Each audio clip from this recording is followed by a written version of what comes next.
Welcome to Circle. Today we are exploring stories of personal stories and how personal stories influence success and leadership. And with us today we have two guests, Anita Bhogle and Aditi Dugar. They both are from very different industries, and hence we wanted to kind of bring this different mix.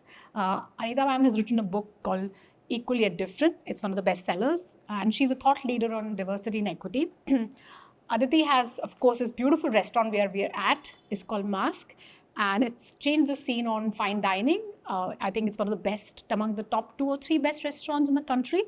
And we would love to know more about that. So over to you. We are all inclusive, so no, ma'am. You're all on personality, first name terms. Thank you, Aditi and Anita, for joining Jaya and I today. Before we get into your professional successes and journeys, we'd love to learn a little bit more about your personal stories, just your childhood, your early years, and how that impacted the person you both became today. So perhaps we can start with you, Anita. Okay. I had a pretty normal kind of childhood.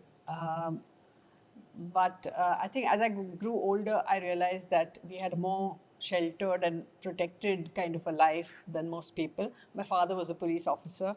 And so, it was a little more sheltered, I guess.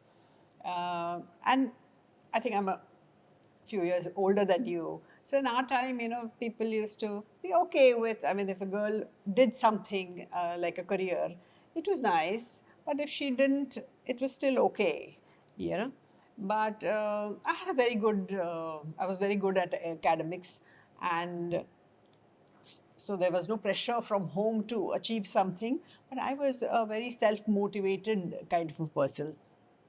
So as I grew older, I kind of, tried to find out about different courses and different things. And my father, being in the government, didn't really kind of, get into all these things. And most of the decisions were mine.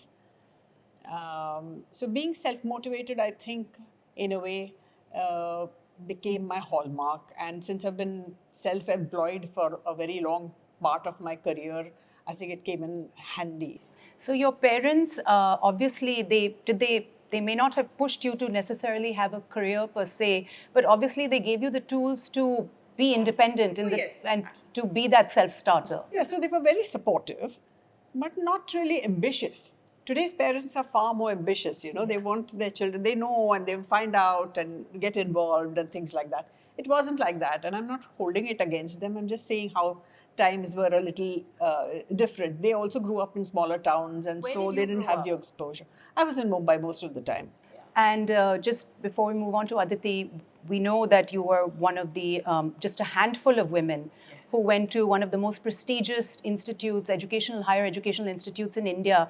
So you were the self-starter, but how do you go from an IIT to an IIM with just your, tell us about that at a time period when hardly any women were in those educational institutions.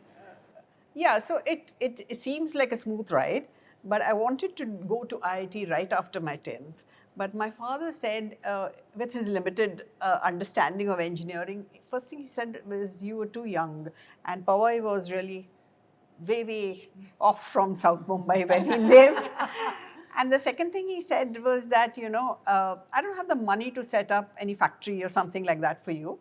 And so you might end up in the PWD, which was where all the government engineers were. Public Works Department. Yeah, and in those days, kids listen to their parents, so that was a non-starter. And then I did maths, which was my first love anyway. But eventually I went to IIT, but I did a post-graduation in statistics. I did do engineering, but I got the Hawa. From IIT, yes. And there I met a professor, Professor Subhash Babu, who somehow took to me. I was doing a project with him, and he asked me, why you're not appearing for the CAT? You should be able to do it. You will get through. So sometimes in life, that is all you require, somebody who just gives you that little push. Nudge, that little push. And he helped me, fill the forms and things like that. And I realized how ignorant I was. I only appeared for I'm Ahmedabad, not for Bangalore, for Calcutta. And it seems so foolish now, but that's how it was. And one thing led to another. But again, it was all my doing and my this thing with help from another professor. Thank you. So we will come back to IIM Ahmedabad, but Aditi, tell us about yourself and your early years. So I grew up in a large joint family. We were like 10 or 12 first cousins living under the same roof. So, and I was the youngest daughter in the house. I had only one older cousin who also moved away to Jaipur. So I was the only girl living with so many boys under one roof. So I was pretty boisterous. And I think I am till today, like, you know, even when I'm hanging with my friends, it's like, oh yeah, you're one of the boys, you know, and that's how, so it's been, and it was very competitive. Like growing up with so many boys, it was always, you know, being competitive, fighting for everything. Like I was always over pampered by my grandparents. So very sheltered and protected. And my sister came along 10 years, she's 10 years younger. So she really had it very easy. So yeah, I was very over pampered, over protective. My parents didn't send me abroad to study. My brother went abroad, my sister went abroad. They kept me like really close to them. And I think it was the same, like even for my mom's side of family, because she was the oldest sibling amongst her Generation. Her generation. And even on my Nana's side, like my mom was the oldest child, so my brother was the first grandchild in the house. So he was like, you know, always given that extra attention. And, you know, my Nana loved horses and animals. We had literally a cow in the bungalow that they lived in Pali Hills. So every day, you know, we'd be getting like fresh milk from the udder, and he would over pamper my brother about everything, like take him horse riding but let me sleep. So it was always this thing that where I really wanted to prove something, like, and fight back. And but it was like I was very loved. I was very over pampered. I would shed a single tear, and you know I would get the work done. So I kind of learned the tricks of the trade very early, but also made me very competitive. Like I wanted to prove something constantly to say that, you know, hey, you know, I'm not just tiny and a girl, but you know, I can do better. Like my brother he's gifted. He's really bright, and he was always like barely had to study. I always had to do the hard work to get the grades. So he got it very easy. But I learned very early in life that, you know, hard work can also teach you a lot of other values of, you know, being, you know, resilient and, you know, accepting failures. And I think that I've got the better side of the coin. You know, and that's such a beautiful story that on one side you had so much support and love and family, and the other side there was less expected of you. Yeah. But of course, you were surrounded by so many family members and so many brothers, so you became very competitive. When you were building Masque, how did all of this shape you? So again, like Masque was very accidental because I went on to study. I did my CFA and I was going abroad, and I realized that I was pregnant. So life took a full U-turn, and now I'm mother of 3 kids. So I quit a career in finance, and when my middle one was 2 years old, I was spending a lot of time with my mom. I was very dependent. I was a young mother, so I was very dependent on my parents. And she used to do cooking classes at home. And, you know, I think that it runs in my DNA. Like, I love food. And my mom and grandmother's kitchens have always inspired me. My nani, till date, sets the most beautiful tables, the way she cuts the cutlery, even without a ruler. Like, everything, the accuracy in the kitchen is crazy. So it's always like, you know, it's been a part of my journey and who I am. And I'm also very OCD about, you know, doing things with perfection. And so it came very naturally to me, and I started helping my mom professionalize her setup because it really bothered me. It was a very mom and pop shop, the way she would run her setup. And to only realize that I love food. So I started a catering business with my mom 12 years ago, called Sage and Saffron. And again, we were catering to a very niche market. It was a vegetarian catering company. But I think I brought that, as a young entrepreneur, brought that 360 aspect to the brand, where I would, you know, set up the table. I'd be very excited to go beyond what the client was expecting. And I think that just word of mouth, we were lucky enough at that time. Like vegetarian food was so uninspiring outside of people's homes. It was the right time, right moment. And then Masque came along 8 years ago because, I was fortunate that, I had all this global exposure. We were always traveling. We have a lot of family that lives in the UK. So we had a more global sense of what was going on internationally. And I realized there was a big gap in the Indian fine dining space. And actually, Masque was a space where I'd taken up for my Sage and Saffron commissary, which later converted the idea to becoming a restaurant. I've always wondered, why is it always maa ke haath ka khana? And then all the chefs and the restaurant owners are all men. Yeah, very good question. Maybe that's the subject of your next book, Anita. But going back to you, you had this professor at IIT who sort of pushed you to apply to IIM Ahmedabad. You got in and you went. I believe you were one of 9 women. 9 out of 180. So 9 out of 180 5%, women, 180 men in your class. And so what did you end up doing, after IIM Ahmedabad? Tell us a little bit about that journey. So, 2 things I did. One is I joined advertising. And second thing, I got married to a batchmate. So two ticks. Two happy endings. Ticks, yes, happening over there. And we thought, that we would have these regular corporate careers. And I was already 24, so the next few years I had 2 kids. And the career continued. I didn't have much help in Mumbai. With child rearing. In-laws, siblings, nobody was there, to kind of support the career. So a lot of times I worked flexi time or, part-time and things like that. At a time when flexi time was unheard of. Yeah.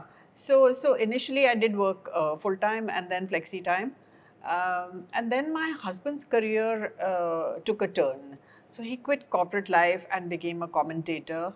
And that meant that he was away for like two months at a time, 2.5 months. Tours can be really long, and they used to be longer in those days. Yeah. And then the kids were there, and they were not going to grow up in a hurry. So I was in advertising and had already become the head of a department. And I was working part-time. And we had 7 offices in India. And how long was I going to say, I can't travel, I can't do this, I can't attend workshops and things like that. They were very sweet about it. They didn't say anything. They knew the background and they had hired me knowing it. But still somewhere, I felt very restless. And then my husband and I decided to kind of, pool in our skills. And so he came from, he had a ringside view of sport, and I had a lot of knowledge of brands. So somewhere down the line, because I'd done a lot of market research and things like that, also in trying to, keep it going, whatever was possible. In fact, I'm a quant person, MSc Statistics, but I did qualitative research because that was more manageable. We didn't have computers in those days and, all kinds of difficulties, but kept it going. And then somewhere down the line, we decided to be on our own and, marry our skills. And then we started this motivational series called The Winning Way. And it's still running. It's 25 years old now. Wow. And that's how I wrote a book based on that and things like that. That's how it went. So strange things happened. I've done other things also down the line, but to answer your question in short. Yeah, so you went from a corporate setup to self-employment. Self-employment. Which you've been and doing. Then I had a little startup when I was 50. It was called Biz Pundits, where I used to interview industry leaders. It was a video learning library for managers, and I sold it before COVID to an edtech platform. So when you were talking about your multiple pivots, and in WLC, when I meet women from all across walks, I find that nobody's had a linear career path. We all take pivots, especially becoming self-employed. Gayatri has done that. I've done that. You've done that. I think Aditi, in her own way, kind of manages her career in a way that she has support of her family. How did all of these journeys and pivots for you define the book you wrote? What were you trying to achieve through that book? I read Lenin at about when I was 50. And I thought, somebody should have told us this before. Sheryl Sandberg's book. Sheryl Sandberg's book. It's an amazing book. Then I realized, although the first impression was, wow, like this is great. And then I thought, many of these things don't work for us in Correct. India. Yes. You know, because we have a lot more people and a lot more voices meddling in, and many of the things like, you know, the family structures and stuff like that are different. So that was one thought. And I had watched batchmates, you know, so many couples that we know, the husband eventually became a CEO, but the wife either was on her own, or, you know, her career plateaued somewhere, or some people even gave up. And this was a disturbing kind of a thought, and we've always wondered why we don't have enough women leaders.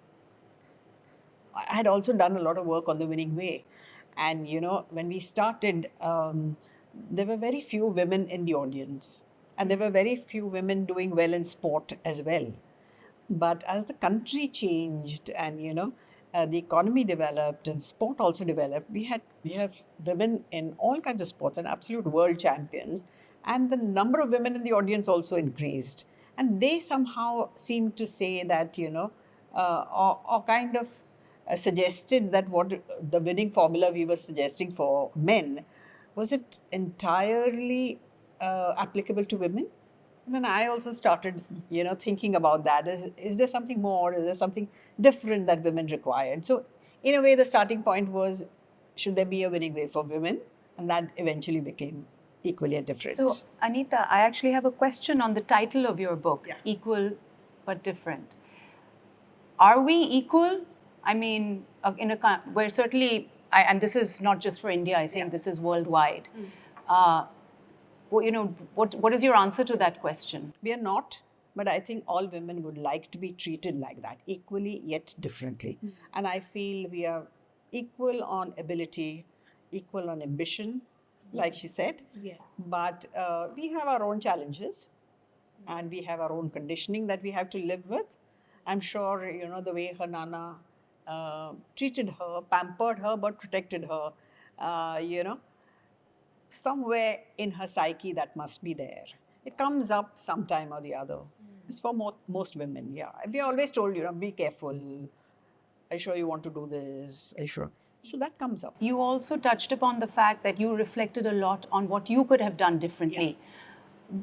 Please share with us what you think you could have done differently, or, you know, would have maybe, you know, may have taken, maybe there was a juncture, a fork in the road, and you took one way, but you may have taken another. And if you look back, I mean, I know 2020 hindsight, one can say, you know, I should have done this, I should have done that. Yeah.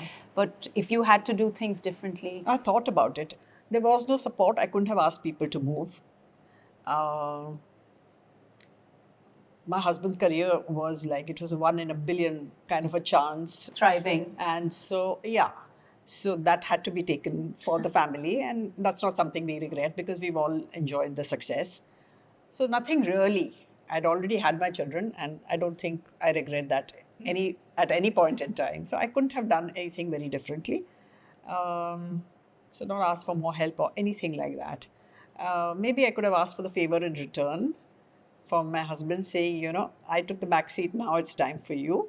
That never happened. Yeah. Yeah, so I think that's what happens, right? Sometime when one side of the career takes off, the other sacrifices their ambition. And I don't know if there's any answer to this complicated question. I don't think it's one answer for anybody, Yeah, because it all depends on you. It depends on your family situation. And I think this is a worldwide problem. You know, Harvard Business School did a study, and they found that 10 years out, the women of the graduating class, 10 years later, just about 10% end up working. Because childcare, child rearing is such an integral part of our lives, and we do not get social support. Maybe some advanced European countries offer social support, you know, in terms of childcare. But most societies, you know, the burden does fall on women. So if your career graph coincides with your childbearing years, right? So that's where the big problem comes in. And that's why I think, Aditi, your story is so fascinating, because not only did you manage to build a successful career in food, and which, by the way, is such a challenging industry to be in, but you also did it while raising, you know, your boys are still quite young, if I understand correctly. So how did you manage those sorts of pushes and pulls? I think that, you know, I don't think, I mean, I'm very lucky. I don't think everybody is so fortunate to have that kind of support system and family support. It was from all sides. It was, my husband who's an equal in every part of the way of raising the kids, whether it was, I didn't give a bottle to any of my kids, even while opening Masque, and I breastfed all of them. And I wanted to, it was that guilt, right? Like as a young mother, you're always guilty. So I always wanted to overcompensate with everything. Like they were traveling with me everywhere I went, whether it was trips for work or like the kids went everywhere. But I had that support, and I'm very fortunate, whether it was my in-laws or my parents or my husband. Until date, they're always there as a helping hand. And even with my friends, like I have built that. And I think that it's also come because I never shied away from asking for help. I always leaned on that support system. Even if I was crumbling, I was just like, hand over my kids to my parents. Yeah. And it was very challenging because when I opened Masque, my third one was born 2 days before. I went into preterm labor. I had preeclampsia because I had high blood pressure with the stress of opening this high pressure restaurant where everybody was doubting me and I was going to fail. And like anyone I consulted, they're like, you're crazy to open this restaurant in India. Like you're just burning your... burning away the money that's been given to you. And it was this whole stress of that, the guilt that, it's like borrowed money from my in-laws and husband and I don't know what I'm going to do with it. So, and so I went into preterm labor and I was actually in lockdown. Like my parents literally put me in lockdown. My blood pressure shot through the roof. For 3 months, I didn't come to this restaurant. So Aditya was handling it for the first 3 months. And it was like a lot of guilt. I remember in the hospital crying for days. My friends would come and they'd be like, serves you right. Like you think, in a joke. They were just joking with me. But you really think you can do it all. But, maybe this is God's way of saying that, you need to slow down. But it was very hard because I think going to that low and then again trying to come back on top. Like when I came into this restaurant that I had dreamt and built, I was, almost a stranger into my own project in the beginning. So it was very hard to, deal with that in the beginning. And when Arabi was 5 months old, I literally went to the gynac and I said, listen, I need to do something so extreme because I'm literally at the lowest in my head that I've ever been. And I said, I'm taking my boy skiing alone. She said, he's 5 months old. He's premature. You can't do that. I said, no, that's my mother's instinct. I'm going to do it. And and that changed, when I finally became myself and was allowed to do that, that changed in my head. I had that time, I can do the unthinkable. Wow. So I came back more powerful. Wow, that's and so, I mean, you touched upon this, which is, this is such a deep-rooted emotion that you went through. And, we talk about failure, but that was, in that very low point, you still wanted to stay the course. That's really, shows grit, because many people would just say, you know what, I really can't do this. To your friend's point, sure, they were joking, but I'm sure it hit home, right? Yeah. It's like God's way, and then you think, oh my God, what am I doing? How did you, what kind of pushed you, Aditi, to continue? It's really, I think I have this FOMO. even now, even I'll, it's 11 o'clock and there'll be somebody will call me for a movie plan and I'm half dead, but I'll still make it to that plan. I may sleep through the movie, but I'm there because there's this fear of missing out. And so with Masque, you felt, I'm going to do this because you were pioneering a new category. So how were you missing out? You hadn't even created it. You didn't, No, but I was missing out on all the moments of people coming in and being amazed at what, this restaurant was doing to the restaurant landscape as well. So there's FOMO at home and FOMO at work. And you're always guilty. I have a whole chapter in my book. Yeah. And Aditi, going back to this, you said that when there was a lot of doubt around that you're really burning money and doing, and you were called crazy. Yeah. And in spite of that, handling the third childbirth, being called crazy, what was inside of you that kind of still find the fight, the grit? What was happening that you could come back and fight another day? I think the amazing mentors I have in my life, and I think, Vijay, who is also known to you, Gayatri, like I worked with him for the first 5 years. I built a career in finance working under him.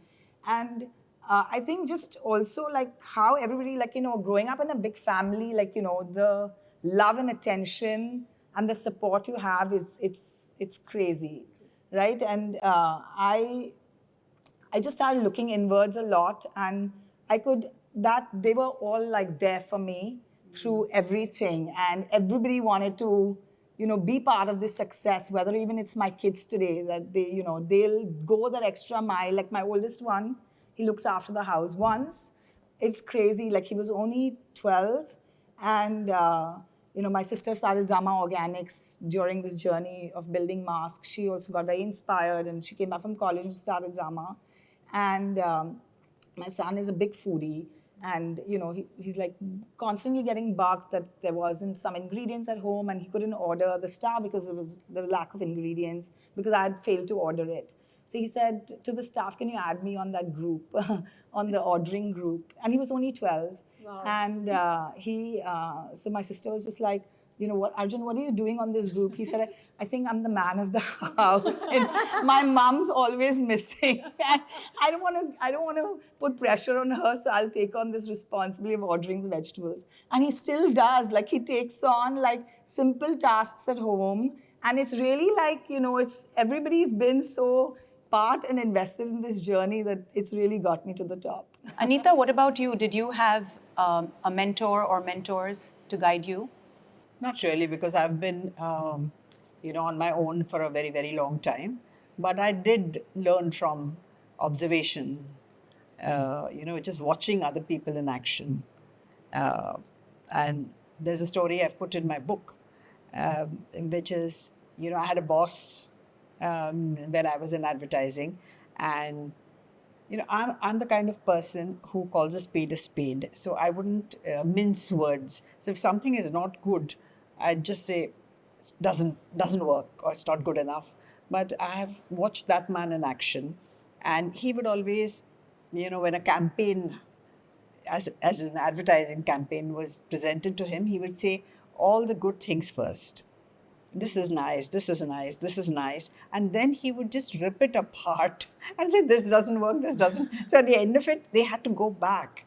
But then I realized that, the same team has to work on it. And so you can't demotivate them to such an extent that it's rejection.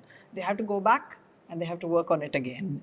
So small things like that, you learn as a leader, watching leaders and things like that, that this is what, it is. And similarly for mentors, I guess. So I think both Jaya and I have had similar experiences where I don't necessarily think I had a mentor, but again, as you said, you observe people's feedback mechanisms and things like that. And actually, our training modules, when I was a management consultant in the early part of my professional career, we were taught how to give feedback. So precisely to your point, always start with the soft, say all the good things and all that, and then you can destroy the person. But you have, yeah, correct. And that actually kind of, as you said, doesn't just, demotivate, but actually pushes the, the person to kind of do better. Yeah. So actually, the part of starting WLC was because my own lack of not having mentors early on. While of course, always great role models who taught attention to detail, they give you some strong values on integrity, but a direct mentor, the kind of support you feel. And of course, with WLC, we were kind enough that we got a mentor. Vivek is our mentor, and we of course have an advisory board, and you're part of the advisory board, and that kind of feels a huge support.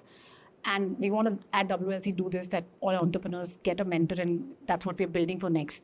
But I know, Aditi, your journey is very different. You've had support and mentors in your life.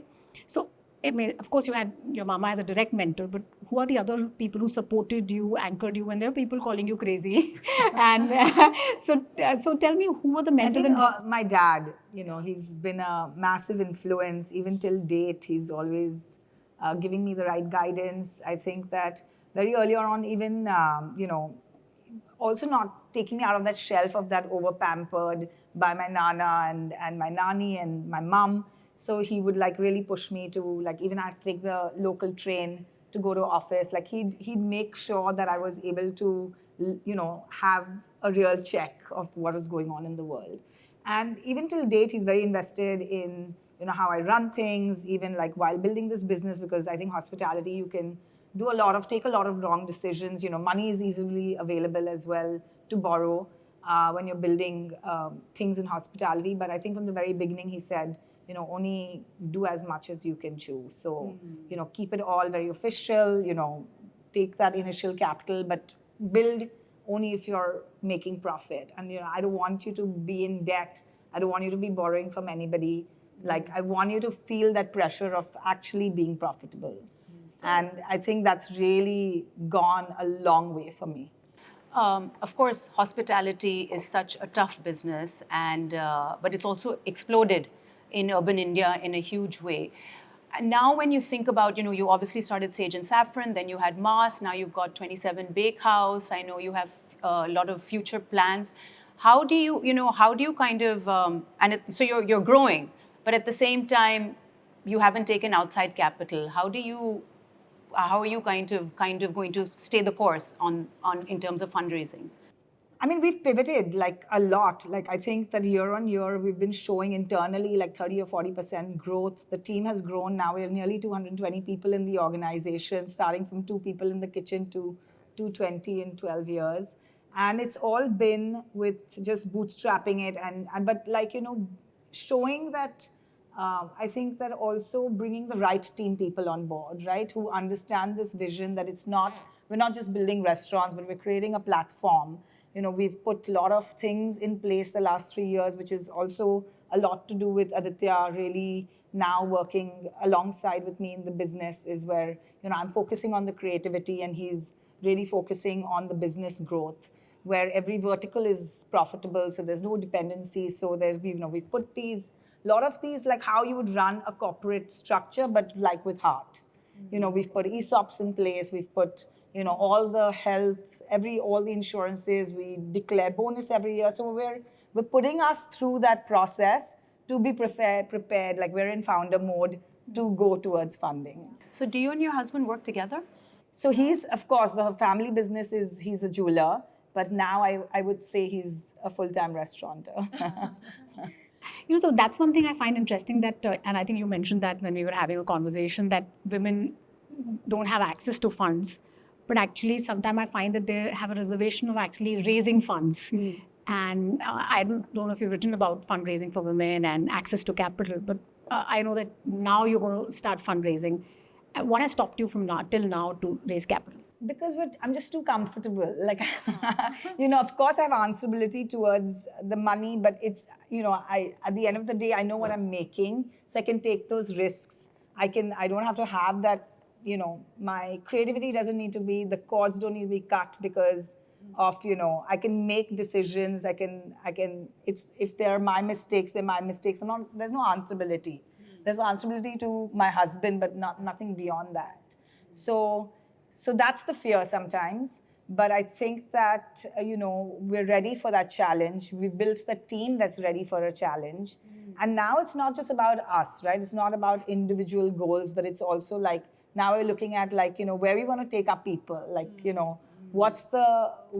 where can we take everybody along this journey? So there's the shift in mindset, and hence we're now ready. So I love the shift in mindset. Yeah. And it's no more about just building something which is creative, but building a professional business which kind of can take scale. So when you start scaling up and start fundraising, what's the one thing that's kind of a self-doubt or fear that still kind of comes in your way, if it all comes? I think that getting the wrong partner, right? Money is available, but getting the wrong partner is the fear, because this is built with so much love and passion. For someone to come and like change things and to do things differently is the fear. But I think if we get a strategic partner who understands and has patient capital, but understands the entrepreneurs and the people in this organization, I think we can go to a really new level. But surely you've been wooed. Yeah, a lot. So I mean, lot. how do you deflect? I mean, it's every meeting is a learning. Honestly, like we take back so much from every meeting, meeting wealth managers or PE funds or even private offices, it's been so much of a learning because we have been path correcting slowly as well in small ways. We know who we need to hire or what we need to put in place. Like we get these ideas and we've realized that we want to maybe make these fixes first before we even Take the plunge. Take the plunge. It's always But nice it's- to it's know how the amazing. world looks at you and Exactly. your business. Exactly. Anita, in the course of your research, what have you found in terms of women and fundraising, women founders and women entrepreneurs and fundraising? Yeah. So in 2018, we had the first get together of IMA women. And I thought, wow, this is like a really empowered group. But I was surprised to see that many of the problems were like similar. And, there was this lady who ran a VC fund, or she was part of it, I guess. And she said, because somebody said, why don't women get enough funding? In those days, it used to be 2-3%. Now I believe it's up to 10% or something like that. And that too with a lot of push. But she said, a lot of times the women themselves are responsible because if you give them a 30-minute slot, everybody gets a 30-minute slot. The men want more time and the women somehow just struggle to get to the 30-minute mark, because they just don't know how to kind of showcase their work. They don't know how to talk about it. They don't know how to stake a claim and say, I'm good and, present their own credentials. So I think somewhere that conditioning also comes in the way. So they hold themselves back from self-promotion and are diffident about their accomplishments. That belief is not there. So something very interesting Aditi said, and when we were doing this workshop on money and fund venture capital, I think women want everything proper in their businesses before they raise capital. They want a full structure. They want audited balance sheet. Men, means not that women don't do, but men raise capital on paper. Right. Yeah. Whereas, look at her. She's happy to bootstrap. She has a business. She could have got funding maybe on the day she launched a restaurant. But this is what women do. They're, because of who we are internally, because of it's a high integrity, high process orientation, we don't want to kind of raise fund early on. That's a common theme we are seeing in WLC founders. It's not just access to capital, but they want to come in only when they've built a certain scale, a certain quality. So and they have the confidence They that have they'll the be able to confidence. To deliver. deliver. And accountability, right? Accountability. So being accountable to somebody who has given you in funding. Yeah. So the accountability and risk, right? I think this is changing, of course. We are taking more risk. She's taken risk. But I just want to know what's your relationship with risk right now, because now you're going to raise fund and you bootstrapped your way. But when you will take more funding, there will be more risk involved. I think I'm a huge risk taker. I mean, back in the days, I could buy 1 lakh shares on a day trade even. So I'm a huge risk taker when it comes to my own money, right? But because I'm great at poker. Like I'm very competitive. Like I'm great at gaming, but and sometimes I look at my own company like that, like with that in that lens as well. Like even if I'm taking a business risk, I know what the downside or what the upside could be. Like even taking a huge commitment, even if something I've not done. Like somebody gave me a challenge: can you execute a wedding end to end? It's something I've never done, but putting myself in that situation, I know what the downside can be, but then the upside can be so much. Like it can change the way things function in the company. So I have taken those risks all the time, but it's been because it's my own. I can take charge of my own money or of my own kind of my name, right? Yeah. Like it can either get destroyed or it can become. So I think that. But when you take external capital, I think sometimes that's the fear, like accountability, right?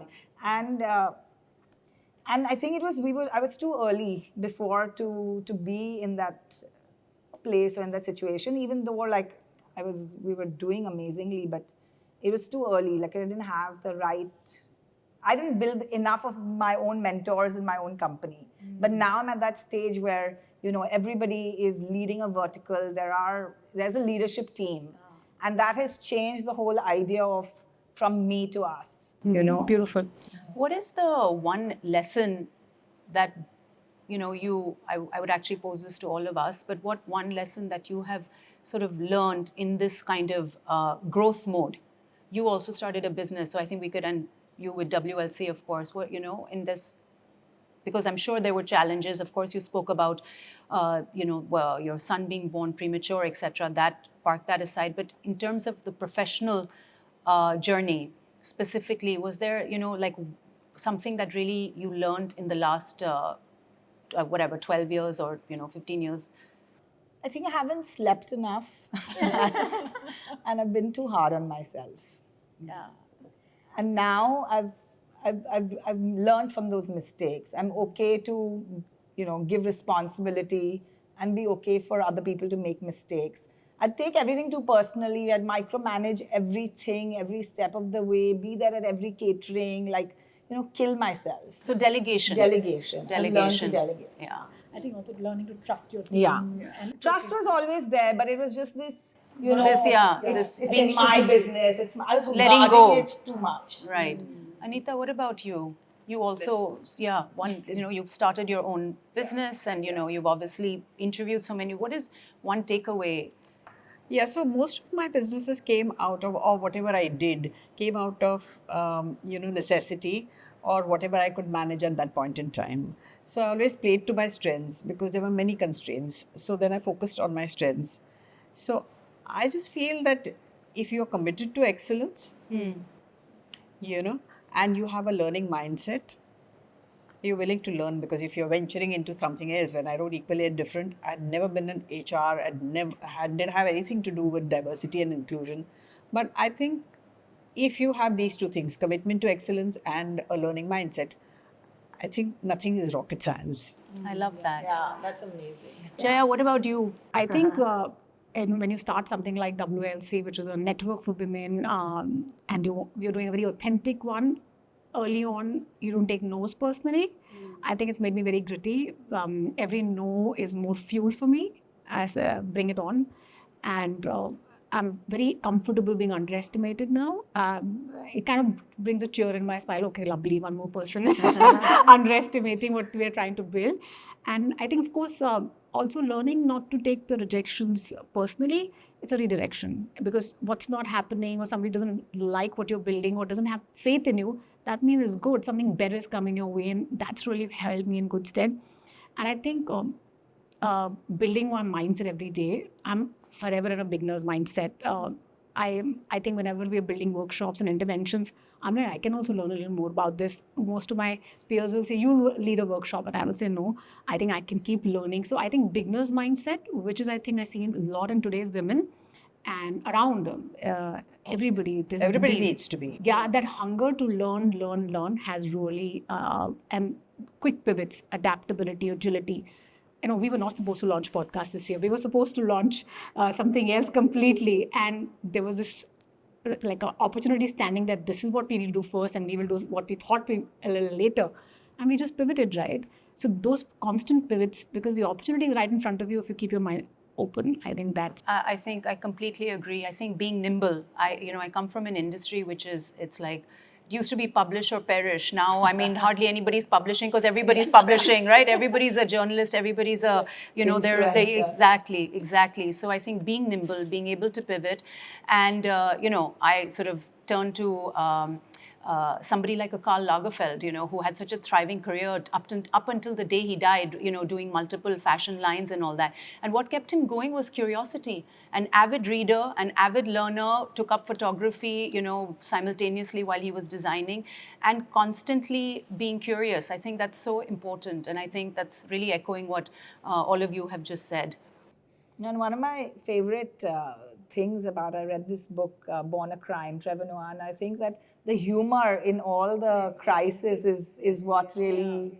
It's as comic as it is tragic, isn't exactly. it? Yeah. And as long as you can keep humoring yourself, even in the failures. Yeah, everything. Every time somebody rejects you, have a little laugh about it. Just take it as feedback. Lightly. Yes, take it as feedback and take it lightly. I think you're right. Humor, and I think that's Gayatri's great mechanism. I always try to keep them laughing. Yeah, absolutely. In the last 10 years as a leadership coach, when I coach women and while building WLC, I've noticed that women careers are never linear, and we do a lot of pivots. And when I look at you, I look at this room, actually, including myself, we all chose to not take the normal career paths. And we ended up pivoting because there were challenges on the linear path. And I want to ask this question from you, Gayatri, and then maybe pose it to everybody here, that what made you take these pivots? What got hard for you? And what advice you have for others? Right. So I've had multiple careers. I was started off, as a very young college graduate as a management consultant. I was an equity research analyst with a huge, multinational corporate bank, all in the West, and also worked on budget and policy for the British government. So very checkered. And then I came to India, and I decided to become a journalist because, frankly, I found those corporate environments, large corporate financial environments, a bit exhausting. And I didn't necessarily see myself wanting to either become, the head of a department of equity research or, sort of a management consultant who's spending like 6 days a week on the road or whatever it is. I just could not envision myself doing that. And even in media, which of course the landscape has completely changed, the CEOs, the publishing side, the CEOs were always men taking the hard business decisions, and then that would impact editorial no matter whether you had the Chinese wall between editorial and business. So in a sense, becoming self-employed was really my only way to stay sane.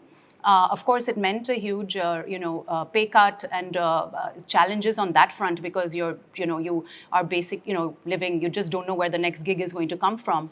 I was fortunate to be able to manage that, but otherwise, it was, I just couldn't see where my career was going. And so I think for a lot of women, that kind of flexibility, which of course has become the norm after the pandemic, where people are, sort of doing different things and are able to do flexi time, which was not the norm pre-COVID. All of that has now changed the landscape. And I do think women can take, not just women, but men too, can take advantage of that new kind of normal. Yes. Though I'm not sure it is really the new normal because there is a lot of rethinking being done on, working from home and whether it really works, especially for senior people. So I think it's kind of industry specific, Anita. I think that certain industries definitely lend themselves more to it and others, of course, not. And I think you're right. As you become quite senior, it does become harder to not come into the workplace. And I do think cultures have changed as a result. I learned a lot as a young person in these large organizations. And I really value those years because I learned so much. I don't know if as a young person today, if I was sitting at home and, not having those face-to-face interactions, if I would get that same kind of learning. Yes. Yeah. I mean, it's unthinkable in our hospitality. You can't even have the choice to work from home. Even during COVID, we had to pivot and be at work. Yeah. And you have built a career completely in a male-dominated industry. And how did you kind of navigate that piece for yourself in terms of being such a male-dominated industry? The kitchen is not really safe for women. You work late nights.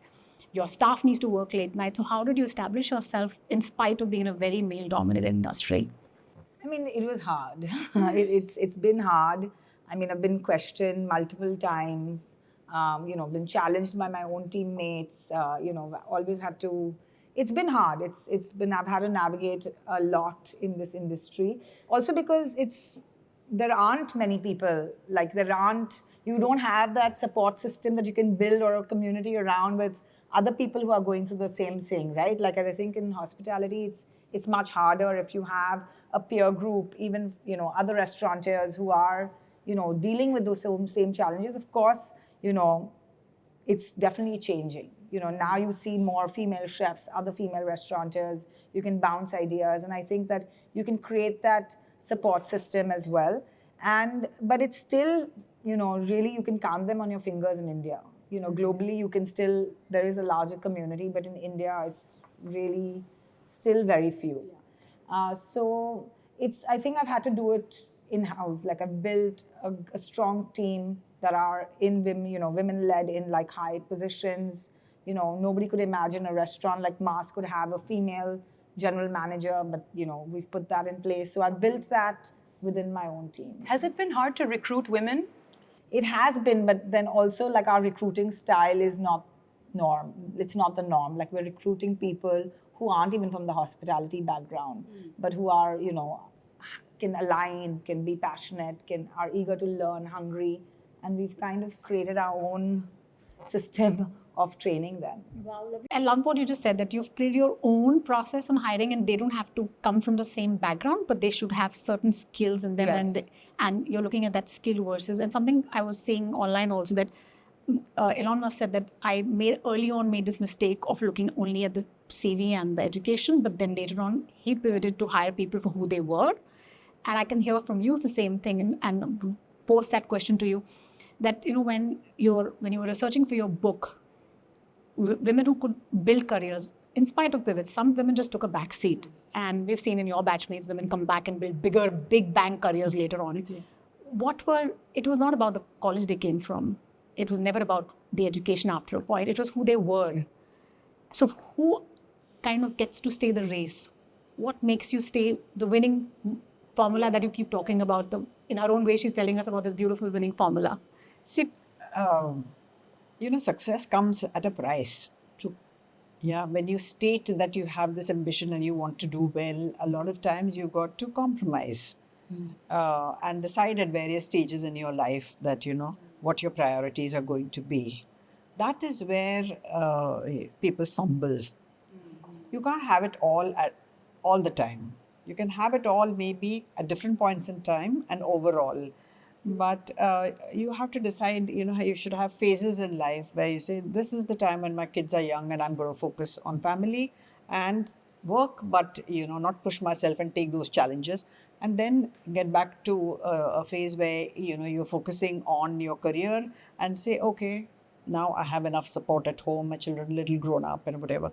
So you can't have it all. When people decide that, I'm going to have it all, then, or they struggle with the compromise, that I need to go back and have a hot meal prepared, and I want to please everybody, and all those kind of things. And I want to take only convenient options at work. Then you are kind of not leadership material, because that's what I've talked about in my book. They don't get into leadership positions because they have not focused enough on their careers. So you can't have everything. But Anita, also I have a question about, we have a lot of women in India who might have taken that back seat for whatever personal reason, but now are maybe interested in rejoining or doing something, but don't necessarily have the wherewithal or don't know how to go about it. And we've got this amazing sort of, whole segment of women who are educated, qualified, and may want to come back in. What does one say to? There are enough efforts being done to get these people in. Could you tell us a little bit about, sort of? Yeah, I think the Tatas and some other big companies are running programs for a second innings. There are platforms like FlexiBees that help people, both companies and the women themselves to kind of, match the kind of jobs that they're looking for. There are other platforms as well who are, reskilling and retraining to reboard women after a break of a few years. So there are efforts, but I think you should go into it with your eyes open, because the world has changed. You probably won't get the same salary that you left off at, but of course there's time to make up, because the choice is really, do I start it all, or am I willing to kind of get into the race again and But in your experience with all the interviews and women you've spoken to, do you feel that women hold themselves back? I mean, are you getting that sense? Yeah, and after a while they get very comfortable at home. Yeah. In fact, I get really angry about the kind of salary cuts. I know for a fact I have a friend who took a 7-8 year break, and then she went back, and her salary might be 40% of market. And I have a problem with this. The pivots we make, should when she goes fundraising, should she be given less money because she had 3 kids, or that made her richer? And that's my problem. That why are women getting less paid if they've taken a 5-7 year break? But that's the nature of the market, Jaya. I don't think we can fight that. I think that is the nature, because if somebody else has stayed, whether it's a man or a woman, I mean, are they going to feel okay if the other person has come in after a 5-7 year break and get the same? In spite of upskilling, in spite of going through a second MBA. Yeah, but you should be willing to take you on have that to? challenge. Why Yes. is it only about money? Yeah, correct. It's not Throwing about away money. your I'm saying qualifications, that your even experience. The friend I'm talking about, she's now 5 years worked in the company, proved her point. but still somewhere the gap years are held against you. But that might be Because an the market's individual. also So, evolving yeah. so fast that, But I mean, Aditi, you talked about being a handful of women in India in this space, in the hospitality space. Do you also feel? I mean, look, it takes a lot to do what you did, and of course, you had an amazing support network. Do you feel women are holding themselves back? I mean, we are. These are. You talked about your grandmother and mother and how they inspired you to kind of follow your passion for food. This is specific to food, of course, but even in other, do you see your friends? Do you feel like your cohort, are are the women in your life, are they? Do you feel they've sort of held back or pushed themselves in their career? I mean, do you feel that? I think that there is definitely a challenge, and especially a lot of my friends who've taken that, like Jaya said, that gap year or taken few years off because the kids were in their prime years of whatever, the growing years, etc., and didn't have that support, are feeling that hit. Even though they're super smart, they still aren't being able to pivot in their 40s to really go into something new. I think there's also that fear, right, of putting yourself out there when you're that age. So I think it is harder, but I do see them also coping with that. But it's a slower process. And as she said, 2-3 emotions that are in summarizing for me: guilt, fear of failure, and something you said, sacrifices. Nothing is built without sacrifices. Yeah. So you have to manage your own guilt. You can't be everything to everyone all the time. Correct. Yeah. And that's what I think, what I've learned in the last 1 year, that I've taken a step back from some of my social scene to build WLC, because you can't be everything to everybody, right? And that's when I want to ask you, 3 kids, guilt. FOMO. It's a FOMO. 3 kids. And your guilt we flipped it. Maybe you feel that, you would have wanted to do more with your career. And how do you balance guilt and sacrifice? This is a very hard one sometimes, and there's no real answers for it, and there are no right answers. So I really want to know, how do you navigate guilt and sacrifice in an industry which is midnight, known to be beyond midnight, yeah? I think I'm also very spiritual. I'm very positive. I don't constantly, feel. Now I don't feel that kind of guilt maybe I felt when, I saw a premature baby. It was a different kind of guilt, but now I've overcome that. Like, it took me a while. I've overcome that. I think that, I've never had a problem with my health. I think that jerk of having the blood pressure and being able to, having to take a medicine every day, made me, it shook me. But I've overcome all that. And I think I've come out stronger. And now I'm just living for the day and the moment. So yeah, I FOMO, and I don't want to miss out on anything. Yeah.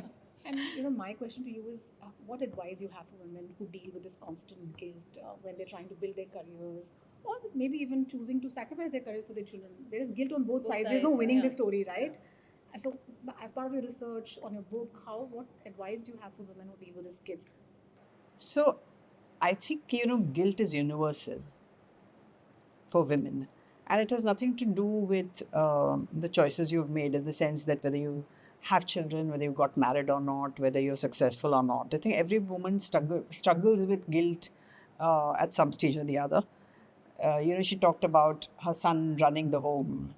And if your home is too well run, because of support or because of other family members, even then women feel guilty because they feel redundant. Right, Oh, right. I Yeah, don't there's have no a role. need for I don't me. have a role because anyway the home is running. So guilt is to be managed. And a lot of it comes out of this thing about not being ambivalent, about being clear about what your goal at this point in life is. I think we are also very hard on ourselves. Like she said, Yeah, you have to be kind to yourself. You have to pat yourself on the back. And that is something I've learned, because even I was hard on myself, because if you are a perfectionist, then, you're never happy. You're always saying, oh, this could have been better. This has gone wrong. So pat yourself on the back and say, well done. Yeah. So we need to do that more often, and also surround ourselves with people who are more positive. Right. Cheerleaders. We There are all enough need people, cheerleaders. there are enough people who want to pull you down. Correct. So just have your set of cheerleaders. That's And I think the biggest, I think, at least what I feel is, at least in my surroundings and, even sometimes in the leadership team, the men are always afraid of hiring smarter people, And for me, like, I'm not afraid of that. I love hiring people who are smarter than me because, it's like, it's that constant learning at work. Like, you crave for that, and that's what keeps you motivated for the next best idea. And I think that's also a value system that I've brought into this culture and this organization is always hiring smarter people than who I am. also, I feel, coming back to your guilt thing, a lot of times I say, how would a man have reacted in this situation? And then you realize that, you were just blaming yourself for being hard on yourself. A man wouldn't have done that. And so just by observing men and how they react, there's a lot to learn. Yeah, absolutely. We're ending a year and starting a new one. I want to ask all of you about one reflection, one learning from this past year, as well as do you keep New Year's resolutions? And if so, do you have one for 2025?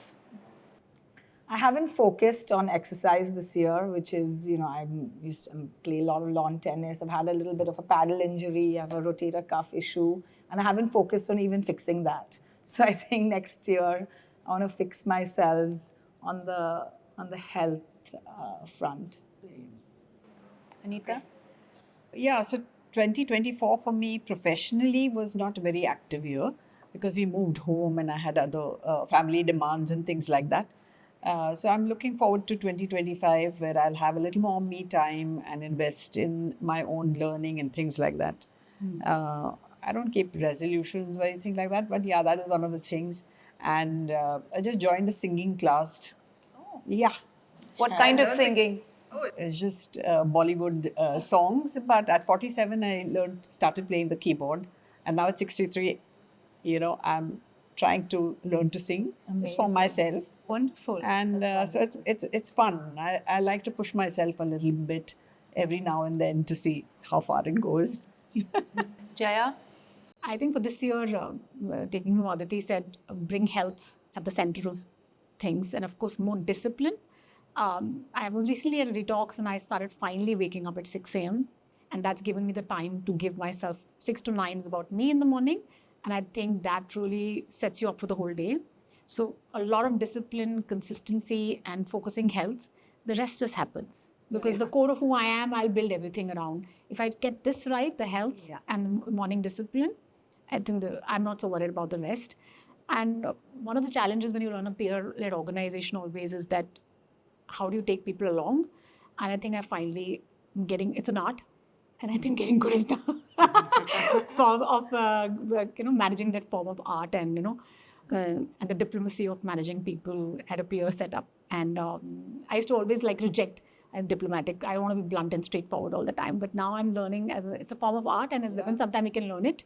And it's not the word diplomatic can be seen as a negative word, but I think that empathy and love and compassion with a bit of firm hand, it can really go a long way. So that's what I'm taking on for 2025.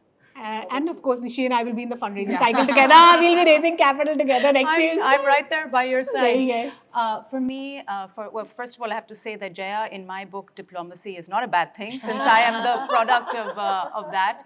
But for me, I think 2025 is also about health. It's about I want to improve my yoga practice. I've gone back to the mat after I always take a break and then have this conflict in my mind about whether to because once you're on the mat, you're really on it. So I really want to pursue go back to the way I used to be with my practice. Even just about a decade ago. So that's important. I think WLC will continue to be a big part of my life. As my husband said, is this a full-time job or what? But I think also for 2025, just to Aditi, you spoke about it. It's about just continuing to be positive. The world, when you read the news, you just want to run in the other direction. So to constantly find joy in the everyday. And really having gratitude for just putting one step in front of the other and just soldiering on in life. And I'm just like, I feel also like we just need to be excited about what we have. Yeah, correct. I'm grateful. Yeah, Grateful and excited. Beautiful. And sometimes because of so much obstacles you have to constantly overcome when you're building, doing something new, that you get jaded. And I think just that reset, fresh, excitement, joy. How do you kind of, that's the big part of, and that's what yoga brings for you, health, the morning routine, that don't get jaded with life, because anything worth building requires a lot of determination, hardship, and the excitement has to, stay fresh. I think for you, I would say that for anybody building a new business, it has to be new romance every time. Yeah, exactly. It's like, is that It is. It's so true.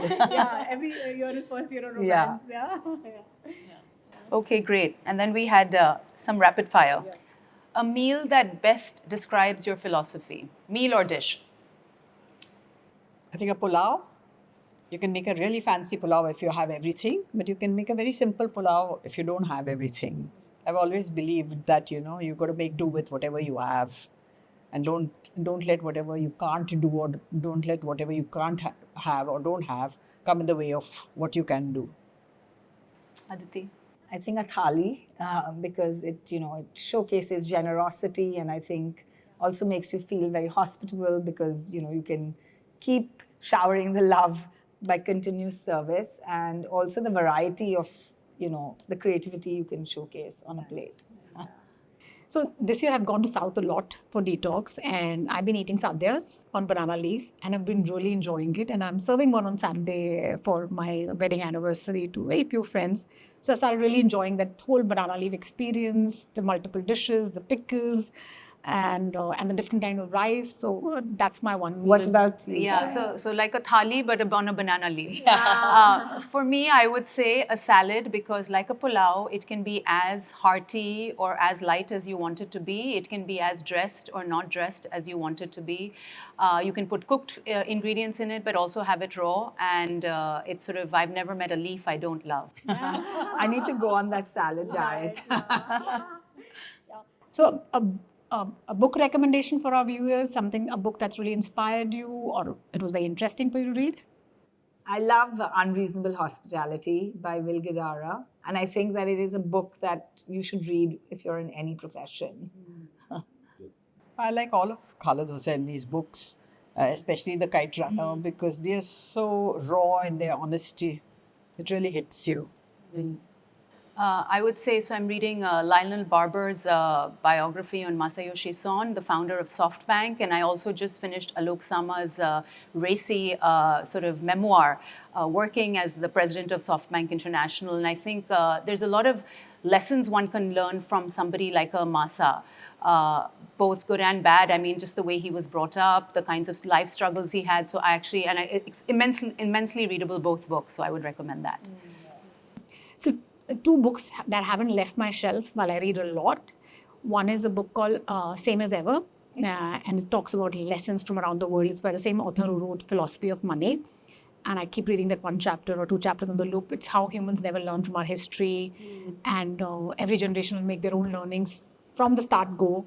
And that's why I love the book. The second book that I've been reading a lot in the last 4 years, literally every month, is Obstacle is the Way. In every obstacle lies an opportunity. It's based on Greek philosophy. It's by an author called Ryan Holiday. Amazing. One quality every great leader should have. Trust. I think if people trust you and you trust people, then I think it's a very strong weapon. And I remember a story that, Saurav Ganguly told us once, what his biggest strength was and really appealed to me was trust. He said, even when, I make mistakes, and leaders make a lot of mistakes, he said, my team believes that, I made it while trying to do the right thing for the team. So if you're in that kind of place, then it's great, because so many times leaders have to demand things from people without having anything to give back. And that's the time you encash on your trust. Definitely. I think for me, it's respect. And, I think it, especially in sort of the industry I am, I think that sometimes there's so much servitude, and, they're constantly like people mistreating, guests sometimes taking advantage of people, and, even the servers, etc. And I think that to constantly build that respect in people and to keep, being empathetic towards them and, putting them up there is always very important. Right. So adding to both of them, I think one of the most biggest hidden talents of leadership is self-awareness. I think we're not aware of who you are, what are your values, and you can't lead yourself, you can't lead others. So being very aware, and I sometimes find leaders around the world just have no idea who they are. So without knowing who you are, you can't know the world. So that is a big quality. Right. For me, I think it would be listening. I think as a leader, you have to listen. You have to listen to your people. You have to listen to those around you, obviously to your peer group. But I think it's very important for a leader to be accessible and to have that ability to listen. And the next one is, what's one piece of advice you would give to your younger self? I already mentioned that. I want to sleep. I wish I'd slept more. What about you? Less inhibition. Yeah, you miss out too many opportunities if you're inhibited. I wish I had been less serious. I think youth is really wasted on the young. I think you spend your 20s and 30s all wound up in a knot because you're trying to figure yourself out and all that. Honestly, it does all fall into place eventually, but it's easier said than done. So I wish I'd just been a little less serious. I think, yes, I would give my younger self an advice is that be less scared. It's like, there's nothing so scary out there. Overcome all your fears. I think we just build up these big walls around us, big thought processes, big biases, and a worldview which is not rooted in reality. And we create our own subjective reality. So if you let go of the walls of fear, everything is possible. Okay, one thing you're excited for next year? It's a roller coaster ride coming my way. I can already see it. So that's exciting, the roller coaster. Yeah, so there's a lot of learning coming and I'm excited about it. I'm going to be learning a lot and building a lot. So I'm really excited about the learning and the building. Aditi. Well, we're opening a new bar. I'm very excited about it. Yeah. So are we. I think my music is something new and working with WLC. Oh, yes, that's lovely. I would also say I'm excited for WLC, and I'm also just excited for what the year might bring. I think, so many unplanned things happen, and I think that, hopefully it'll be a sort of a year of great learning and unexpected adventures. Yes. So that's what I'm looking forward to. Well, thank you both so much for giving us your time. I loved chatting with you guys. Yeah, the conversation was unexpectedly easy, and thank you for taking out the time and giving us a restaurant to host this play at this place. And thanks for your time. It was really lovely. Now I have to host you for a meal. Yes. But I think we touched upon a lot of really important topics, mentorship, fundraising, inhibitions, guilt, leadership, of course, and, building and developing businesses. And of course, pivoting. I think career pivots, which I think we're all great examples of. So I think that's it's been a really meaningful conversation. Thank you. Thank you. Thanks for having me. Thank you.